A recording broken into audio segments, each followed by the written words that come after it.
For the last few years, I've been trying to quit nicotine. And I know it sounds cliche, but it has been one of the hardest things I've ever done in my life. Like when they tell you in those anti smoking, anti vaping commercials that nicotine is incredibly addictive and incredibly challenging to quit, they are not exaggerating to prevent you from smoking or vaping. Okay. It's true. It is 1000% true. As a young person, when you become introduced to the concept of nicotine, you're like, how addicting can it really be? It can't be that addicting. No, it is. It is. And when you read the statistics that are like, quitting smoking is impossible, yeah, it makes sense. Checks out. My experience is aligning with the data. It has been one of the hardest things I've ever done in my life. And I know some of you are familiar with my nicotine addiction because I've made quite a few podcast episodes on it. I haven't made one in a while, and I was really hoping that the next episode I made about nicotine would be my story of successfully quitting. I wanted more than anything for this episode right now to be my story of quitting successfully, how I did it, how you can do it too. But unfortunately, I'm here today with a much less honorable story. And that is the story of my relapse. I was doing so good. I was so close. And then boom, back to it. Vape in pocket. My vape is in my pocket right now. I'm back to square one. And it's so mortifying. I feel like a failure. I feel weak. I feel ashamed. It sucks to sit here right now and tell this story. But I know from my experience trying to quit thus far that this is an important story because quitting anything is not linear. And to expect it to be linear is to be setting yourself up for disappointment. And I think my expectation for this experience to be linear led me to feeling the negative feelings that I'm feeling now. And I think they're a bit too harsh because I really thought this wouldn't happen again. In a weird way, a perfect, gorgeous, beautiful story of quitting is less realistic. And I think for those of you out there who are trying to quit nicotine, I think it's comforting. I hope it's comforting to hear that the experience is not linear and that's okay. And that's normal. And you're not alone. Let me tell you how this happened. So I think in August of last year, I made the decision, I'm done. Okay. And at that time, I wasn't vaping. That wasn't my form of nicotine. I was using the Zyn, which is the little, nicotine pouches that you put under your lip. And I think what really inspired me to quit was in California, they banned the product. And I was like, all right, you know what? This is the universe being like, Emma, it's time. Stop playing around. It's time. What you've been using just got banned. That's not a great sign for your health and well-being. You should just be done altogether. And so I did it. I actually did it. I threw everything away. I had no nicotine in the house and I just went cold turkey. Let me tell you, the first month was one of the darkest months of my life. It wasn't one of the darkest. I've had darker months, okay? But it was a dark, dark, dark month. For whatever reason, for me, quitting nicotine is incredibly turbulent. And I envy my friends who have been able to wake up one day and just quit and have like a little bit of discomfort, but ultimately get over it pretty quickly. That is not my experience. This first month was agony, pure agony. The nicotine withdrawals caused intense anxiety and dissociation. So like I was constantly in this state of borderline panic. Like I wasn't having panic attacks, but I constantly felt like I was on the verge of having a panic attack. I felt dissociated, like disconnected from my brain and body, kind of spacey, almost like I was in a dream, which is incredibly uncomfortable. But in addition to that, it really triggered my depression. Like I just got depressed and I had been doing really well, not really experiencing a lot of depressive episodes. So this was really tough. Like didn't want to get out of bed, having mental breakdowns anytime I had to, go to a social event or do something social for work. My motivation was non-existent I couldn't get any work done. I was incredibly irritable. I was being irritable with my loved ones. They were struggling with that. They were confronting me about that. More so for like people who are not blood related to me, right? Like my family, like my parents, they get a little bit more of my grumpy side, I would say. But like friends or, romantic relations, like all these types of people, they were seeing a new side of me. Like, what is happening? Like, Emma's so grumpy. And I wasn't being like mean or harmful, but I just was irritable. I was irritable. And I explained this to everybody in my life, like, and they totally got it. And they were on my team and they were patient with me, but they were also like, you're not doing well. You're irritable. You're grumpy. Like, this is definitely impacting you. They were noticing. It was really, really, really brutal. And the only thing that got me through was replacing the oral fixation. Obviously, the vape, the Zyn, all of these things satisfy my oral fixation. And I couldn't lose that element. Like, withdrawing from nicotine was enough. I had to replace the oral fixation. So I started with chewing a lot of gum. A lot of gum. Wow, I was chewing a lot of gum all day. From the time I woke up to the time I went to bed, chewing gum. Just normal gum, not nicotine gum. But that started to really impact my stomach negatively. There's, artificial sweeteners in chewing gum, and that started to give me serious stomach pain, like unbelievable stomach pain. If I chew like 1 or 2 pieces of gum over the course of a day, I'm not going to have a problem. But the amount of gum I was chewing, 20, 30 pieces a day, that amount of aspartame, artificial sugar, was really, really hard on my stomach. And I started to have severe stomach pain to the point where I was like, okay, I guess I have to quit the gum. But luckily for me, I found aspartame-free gum. And so I was on that for a bit. And that was really helping me for a while. But then I started to get jaw pain from how much gum I was chewing. And I was like, okay, we need to try something else again. So, and I also think that gum was also giving me gas. It wasn't like severe stomach pain because it was a bit more natural, but it was still, I think, giving me gas. I think anytime you're consuming a large amount of artificial sweetener or really a large amount of anything at all, you're gonna pay a price for that. And I definitely did. So then I moved on to mints, okay? Because the jaw pain was getting out of control. And actually, I was chewing so much gum that I was having facial swelling. Okay, my face was swelling up a little bit because I was chewing so much gum and my jaw was inflamed. So it was like making my masseter muscles look huge and puffy. And my face didn't look cute. And I was like, okay, that's where we draw the line. Honestly, I think this sounds so fucked up, but I think the fact that it was making my face visibly puffy was more upsetting to me than the jaw pain. If it was just the jaw pain, I would have pushed through. But I was like, I don't need the cheeks puffing out. I'm good on that. So then I moved to mints and I was sucking on these aspartame-free mints, same brand as the gum that I was chewing prior. And that worked for a bit. And then I got introduced to the concept of menthol minty toothpicks. And then I started sort of switching between those. So I'd have a toothpick for a bit and then I'd have some mints. Then I started to realize that the mints were giving me gas to a point that was actually becoming painful.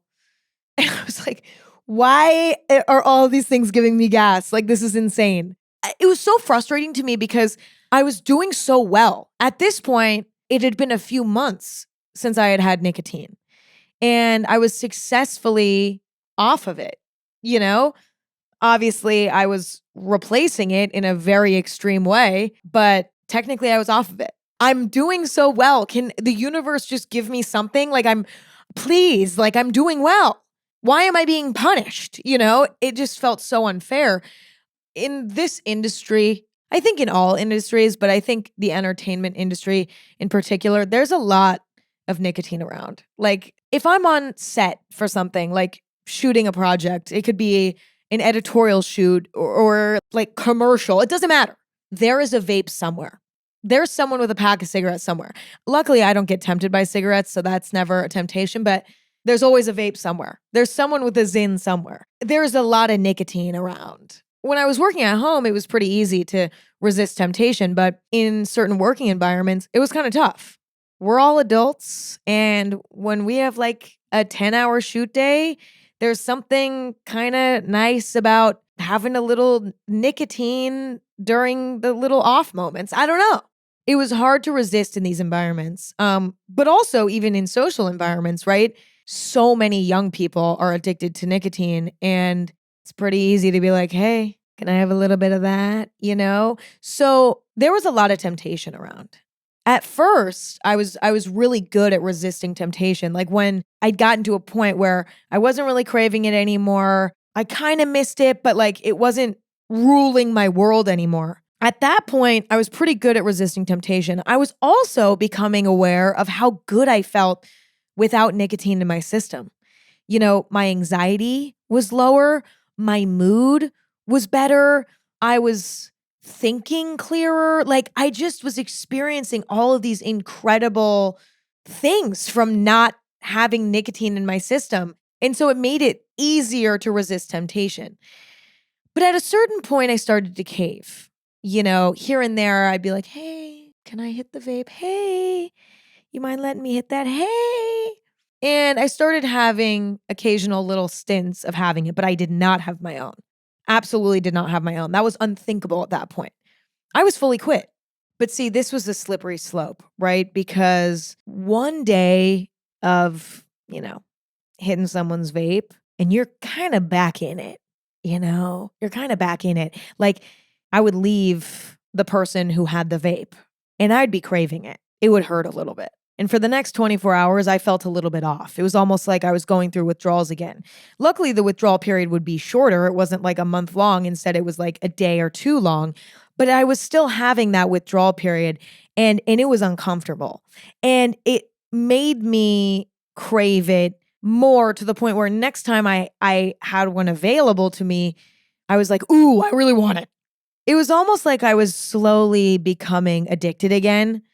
And like every time I'd have some, it would get a little bit harder to let it go at the end of the day when I wasn't around that person anymore who had it.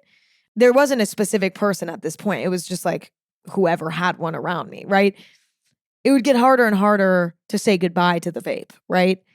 But I was doing well and I was dealing with the repercussions. It would give me brain fog. It would make me irritable. But I was so aware of how it impacted me emotionally that I was able to sort of cover it up because I had experienced those feelings so vividly a few months prior when I quit. I knew that they would pass. I actually kind of felt like, oh, I'm doing pretty good. Like, even though there's negative consequences, I'm actually handling the negative consequences super well. And it's almost like the nicotine was convincing me, like, you're good. You can have as much as you want. You know how to handle yourself. You're not getting addicted again fully. You're just having a little bit here and there. It's no problem.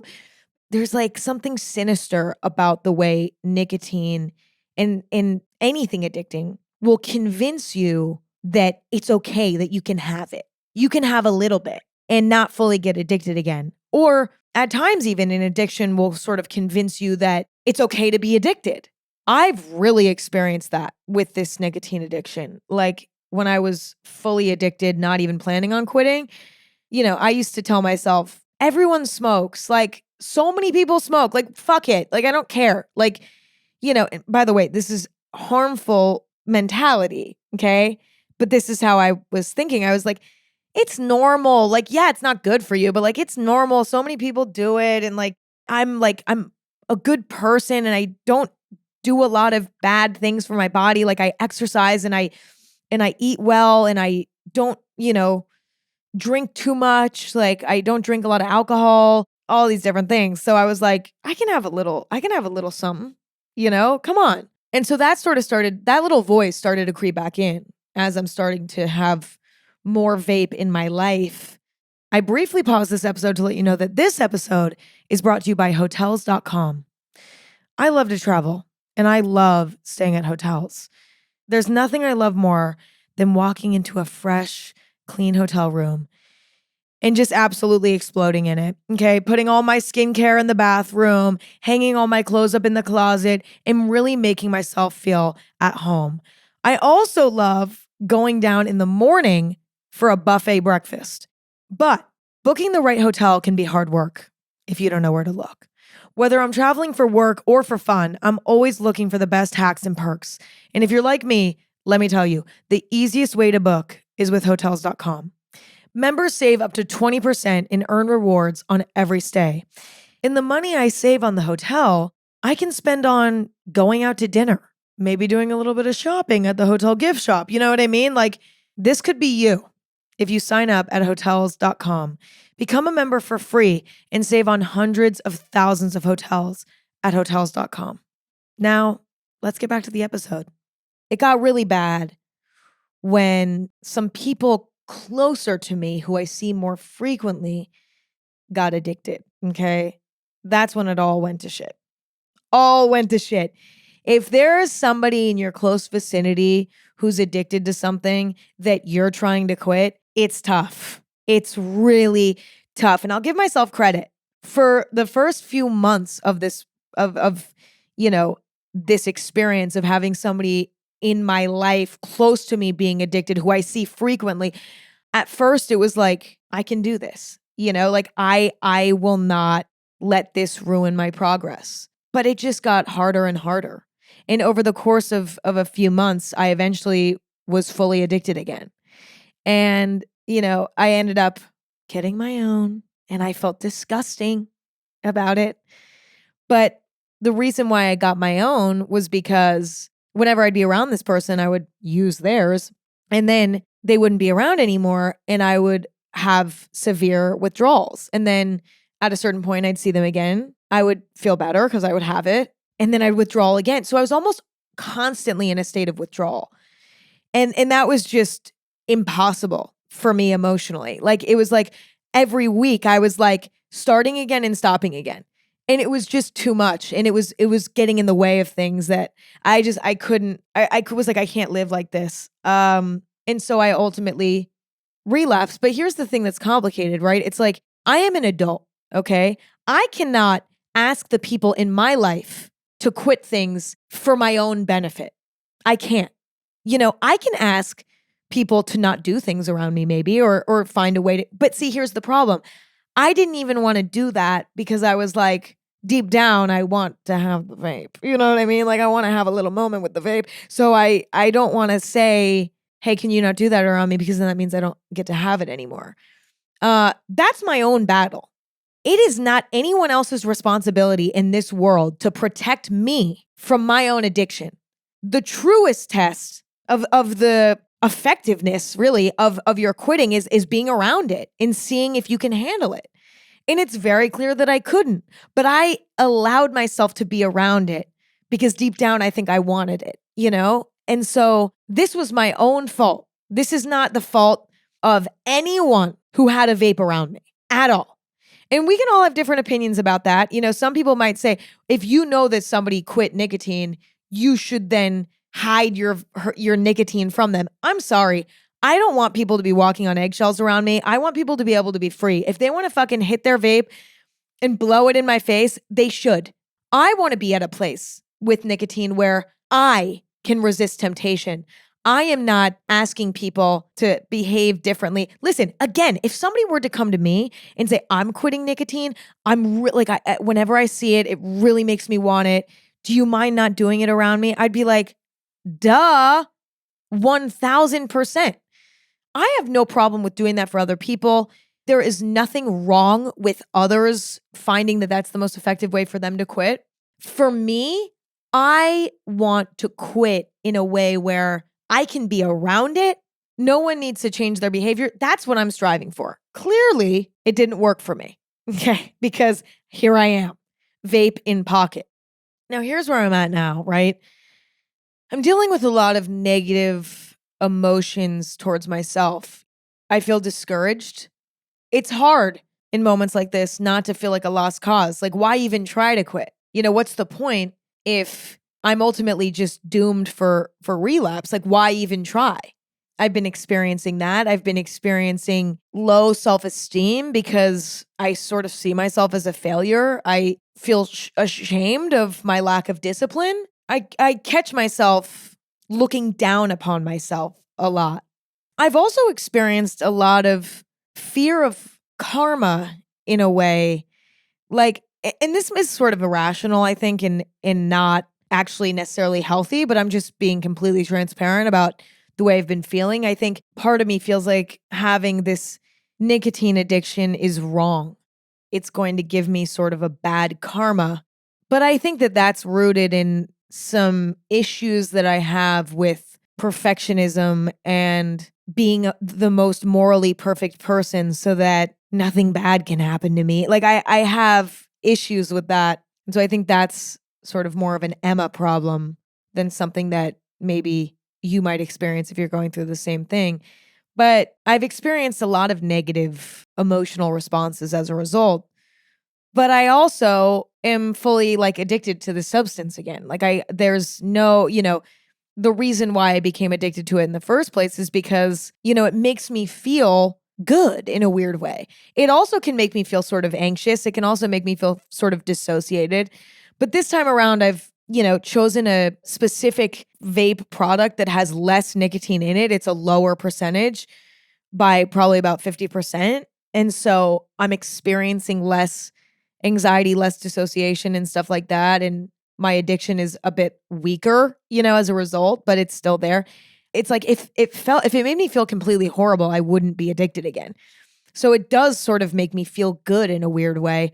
I come to you now at this place where it's in my pocket. Like I can't lie to you and say, well, but today's day one. I threw the thing in the trash. I didn't. And the experience of quitting last time was so exhausting that to be completely transparent with you, I'm dreading doing it again. I know I will be doing it again. I know I need to get back on the horse, but it's tough. Morale is kind of low. I think the first time you quit, you have this sort of hope in a way. You're excited. You're like, this is the last time I'm ever going to do this. And when it's not, it's discouraging and it makes you feel like, well, why would I even try this again? Why would I go through that grief all over again if I'm so prone to relapsing? And that's sort of where I'm at now, is this really uncomfortable place of knowing that at some point I'm going to need to begin this journey again, ideally as soon as possible. But I'm also feeling discouraged and like I don't know how to make this time different. And I'm stuck with that of like, how do I make this time different? And maybe the answer is telling everybody, hey, I'm sorry, I'm quitting.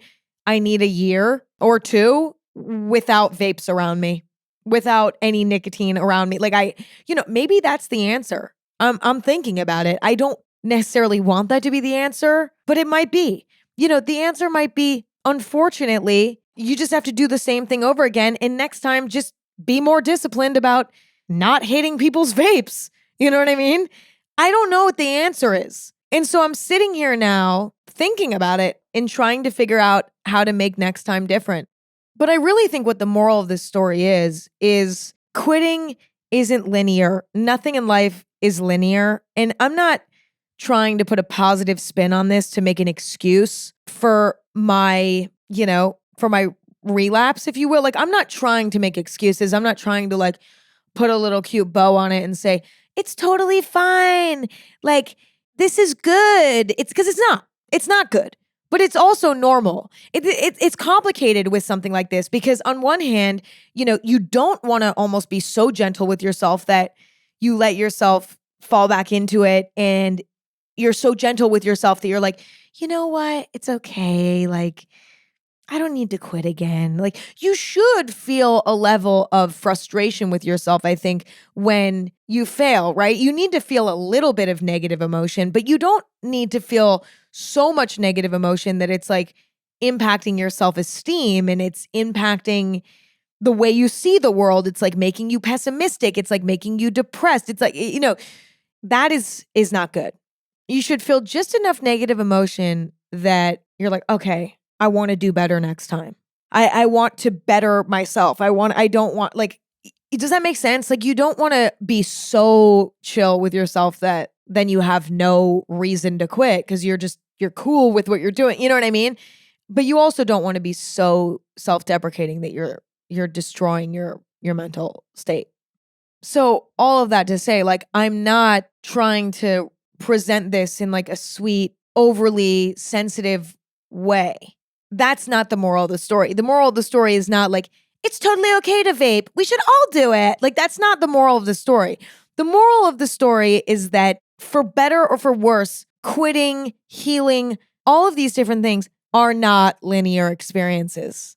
We should strive to have the trajectory of our quitting be upward, but on that trajectory there are going to be little dips and valleys, okay?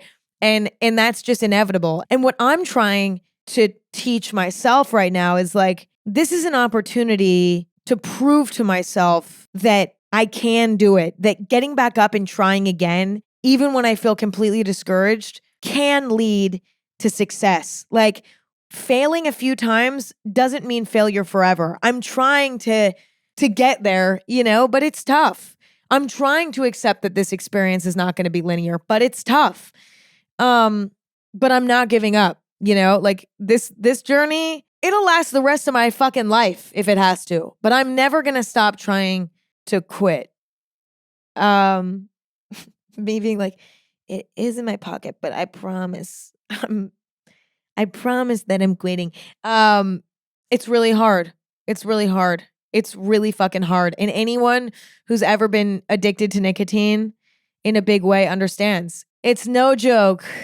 It's no joke.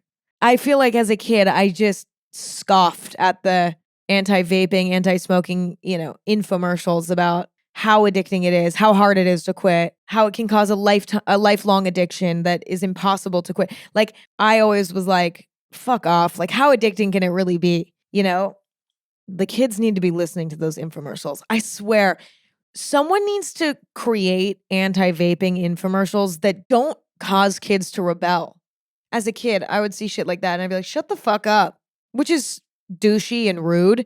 But as like a teenager, I don't know, like, you're rebellious, It's like the infomercials are not effective for young people, which is such a bummer because, man, I'd love to not be in this situation.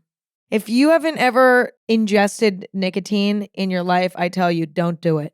Don't do it. It's so oh my God, it sounded like a wheeze in it wasn't. Well, maybe it was. Anyway, don't do it. Okay? Don't do it.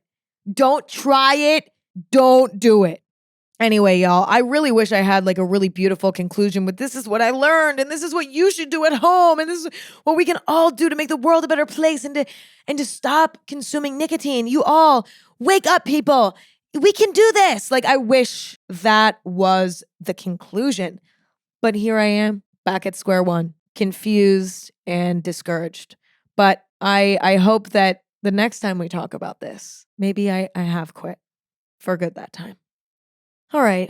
Thank you all for listening and hanging out. As always, it's a pleasure.